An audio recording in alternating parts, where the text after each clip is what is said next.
Queria começar por agradecer esta atribuição do Prémio Europeu Helena Vaz da Silva para a divulgação do património cultural.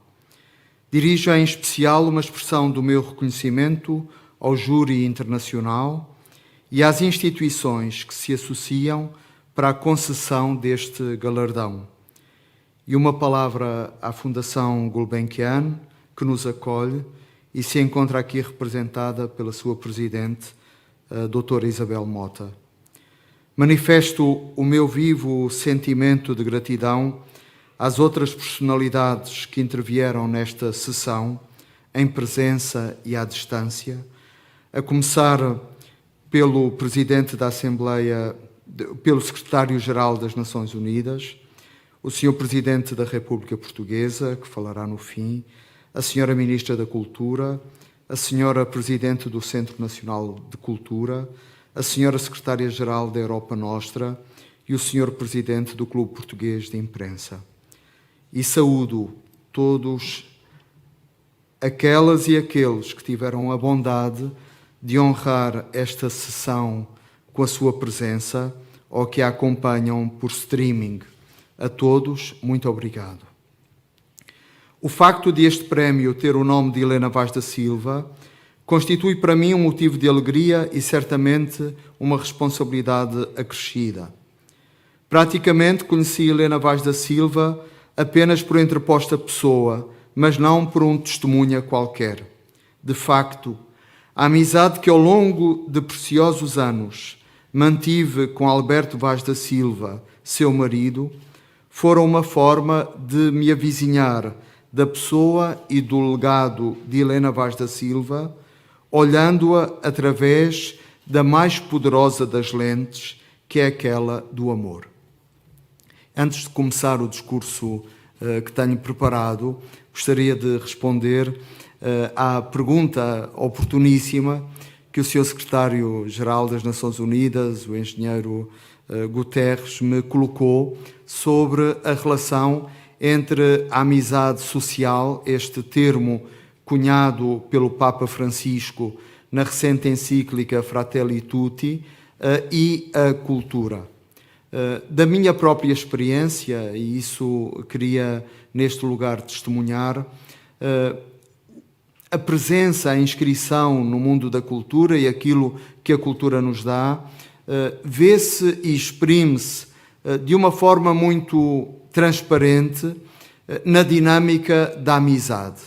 E há três palavras que para mim são como que a arquitetura de uma presença no mundo da cultura e que a ligam à amizade. A primeira dessas palavras é curiosidade. A cultura ensina-nos a importância vital da curiosidade, o interesse pelos outros, a disponibilidade por perceber aquilo que ainda não alcançamos, ainda não conhecemos e que o outro, na sua alteridade, nos oferece. Um grande autor que também escreveu sobre a amizade coisas essenciais, o jesuíta Matteo Ricci, ele dizia: o meu amigo é a outra metade de mim. E de facto, na curiosidade, nós conhecemos o outro e conhecemos-nos também a nós próprios. A outra palavra é a palavra encontro. Quer a amizade social, quer a cultura, são verdadeiramente a celebração de um encontro inesperado, de um encontro diverso, de um encontro necessariamente dialógico, mas trazendo aquilo que o encontro introduz na nossa vida, que é a capacidade do espanto, a capacidade da escuta, o tempo necessário para tornar precioso o próprio encontro, o respeito mútuo, esse encontro que muitas vezes é tecido na singularidade e num caminho onde a alteridade do outro não é uma ameaça, não é uma hostilidade, mas é um desafio à hospitalidade.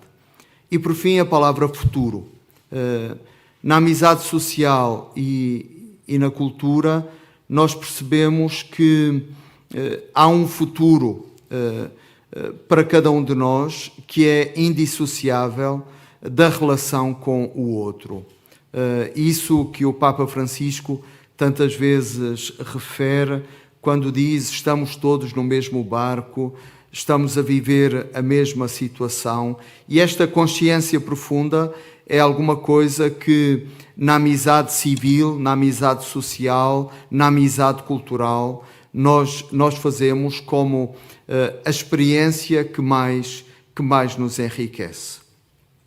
E nesse sentido, eu agradeço muito as coisas que aqui disseram sobre mim. Sem dúvida, são coisas que só a amizade justifica pela generosidade daquilo que foi dito. Mas eu tenho sempre a noção clara de que sou, do princípio da minha vida até ao fim, uma obra dos outros.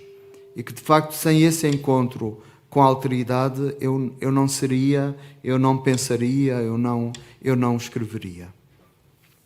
Minhas senhoras e meus senhores, estamos, diz-se, a chegar ao fim da era do livro. E não porque os livros deixaram ou deixarão de existir de uma hora para outra no período histórico das nossas vidas. Esperamos e ardentemente desejamos que eles continuem a escrever e a ler, a publicar, a apoiar e a conservar por longo tempo. O que acontece, porém, é que, quer como artefactos, quer como transmissores de uma determinada conceptualização moral da vida, os livros deixaram de representar, como defendia George Steiner já nos anos 60 do século passado, o principal foco de energia da nossa civilização. Nessa função, o livro foi substituído pelo ecrã. Efetivamente, cada um de nós passa hoje mais tempo diante de um ecrã que diante de um livro. E são múltiplos os ecrãs que massivamente se disseminam nos nossos cotidianos e os moldam, veiculando assim o impacto da revolução digital na nossa época e a interferência sempre maior da tecnologia na comunicação humana. Ora, esse foi o lugar que por séculos esteve reservado à página e ao texto manuscrito ou impresso. Aquilo a que assistimos no curso desta viragem, e de maneira muito clara, é que mesmo o texto alfabético se vem tornando apenas uma modalidade, entre tantas outras, de elaboração dos bilhões de mensagens para serem exibidas num ecrã. Ao livro e ao que ele representa é reservado um papel sempre mais minoritário. Na autorrepresentação que o mundo contemporâneo faz de si, o livro, por exemplo, já não é a grande metáfora, como era no século XII, quando o teólogo e místico Hugo de São Vítor defendia que omnis mundi creatura quasi liber, para dizer que toda a criatura deste mundo é como um livro e pode ser explicada analogicamente a partir dele. Ou como era ainda no final do século XIX, quando Mallarmé imaginava o livro como uma estrutura omnicompreensiva, uma espécie de coágulo total das escrituras decifráveis e indecifráveis do homem e do universo. É verdade que há quem diga que, mais do que falar em crepúsculo, deveríamos falar de transformação, pois o que está em ato é simplesmente uma alteração do suporte em que o livro é transmitido e não do livro propriamente dito. A forma atual do livro em papel é uma etapa de uma história mais longa, que começou pelos textos gravados em pedras, em tábuas de argila e em rótulos, história que continuará o seu caminho. Nesse sentido, Umberto Eco mostrava-se confiante, dizendo que o livro, integrava aquela tecnologia irremovível, representada pela roda, pela faca, pela colher, pelo martelo, pela panela ou pela bicicleta. Por mais que os designers invistam em transformar este ou aquele particular, será sempre possível reconhecer o que é uma faca ou o que é uma colher. Uma bicicleta acaba por ter duas rodas e um eixo. Do mesmo modo, por mais variações que se introduzam, o que teremos entre as mãos continuará a ser um livro. Não podemos esquecer, porém, que a civilização que inventou o livro, tal como até aqui o conhecemos, inventou também as condições requeridas para a sua leitura e que essas nos modelaram antropologicamente durante séculos e constituem um património cultural que precisamos de preservar. Pois quem inventou o livro, inventou o silêncio da leitura. Inventou essa forma íntima de temporalidade que torna o encontro com o livro indissociável do encontro conosco próprios. Inventou a atenção, a aventura do conhecimento elaborada a partir de certas premissas e a curiosidade. Inventou um regime social onde a atividade intelectual era admitida e não podemos esquecer, esse regime libertou o homem, revelando-lhe a sua dignidade. Inventou o direito universal à alfabetização e multiplicou as comunidades de leitores. Inventou o indivíduo e a vida privada. Inventou a confiança na consistência da linguagem e as bibliotecas. Inventou os salões literários, os cafés e as praças como lugares de debate. Inventou os sistemas críticos e hermenêuticos que garantem não só a legibilidade dos livros, mas a compreensão do mundo. Inventou as escolas monacais e a ideia moderna de universidade. Inventou o humanismo e a expressão de liberdade e a liberdade de expressão, que é sempre inseparável da liberdade de ser. O livro acompanhou o nascimento e a expansão das línguas modernas do Ocidente e assistiu ao desenvolvimento das suas possibilidades expressivas, cognitivas e de imaginação. Quem inventou o livro inventou uma certa forma de produzir história e inventou também a figura de leitor que ainda somos. O património humano, cultural e espiritual que o livro representa é por isso incalculável. O que o livro põe em jogo é muito mais do que o livro.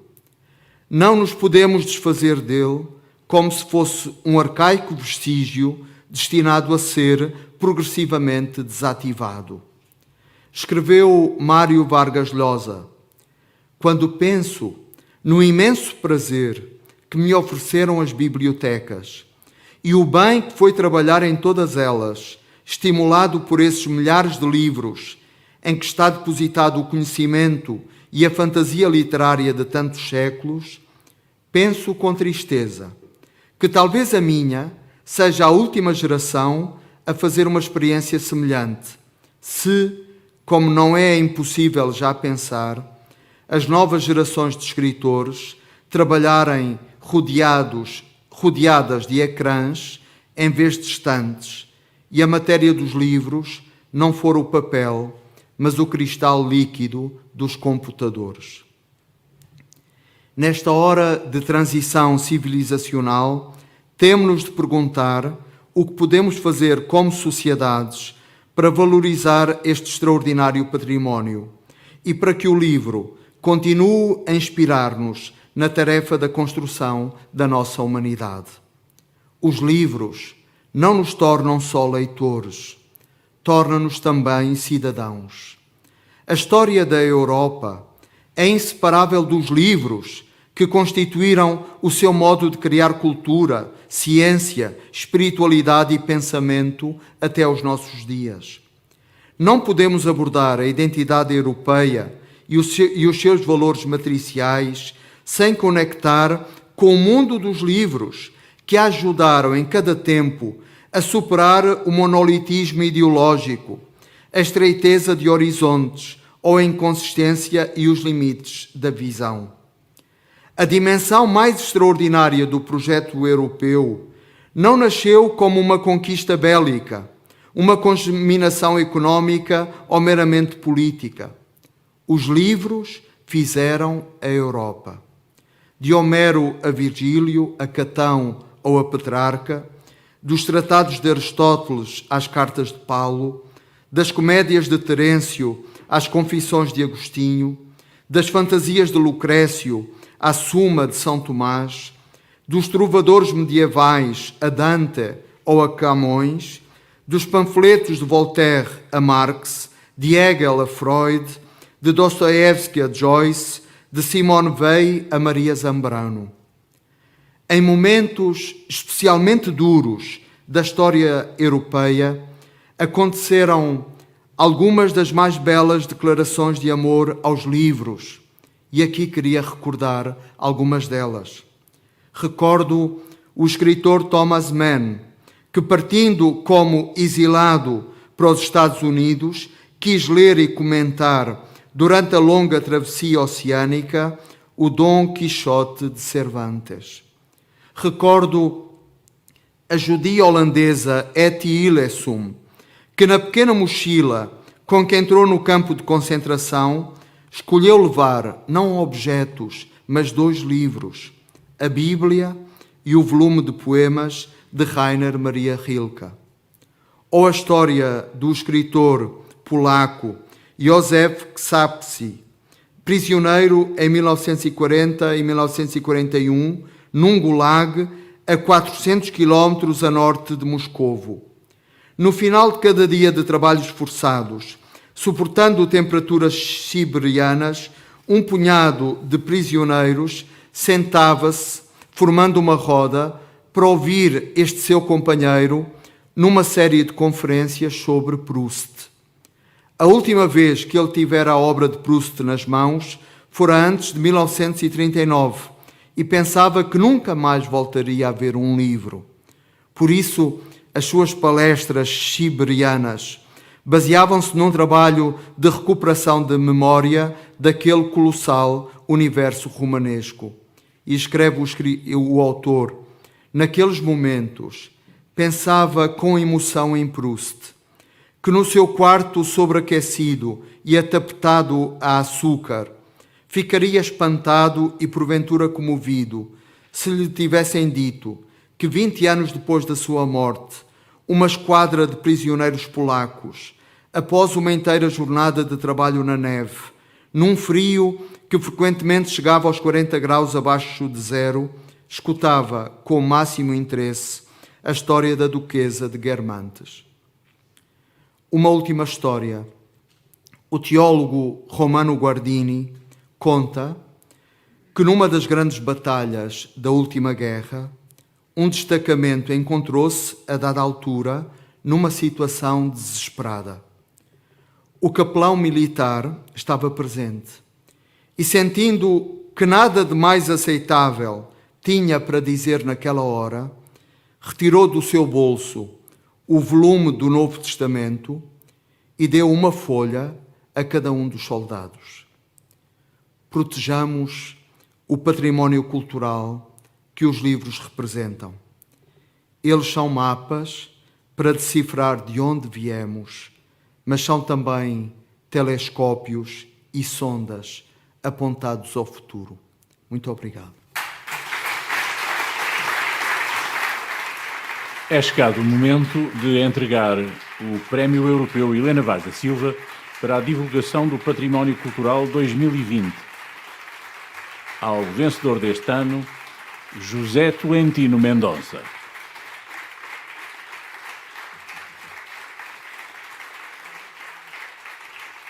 Pedimos que subam ao palco a Senhora Ministra da Cultura, a Doutora Maria Calado e o Dr. Guilherme de Oliveira Martins.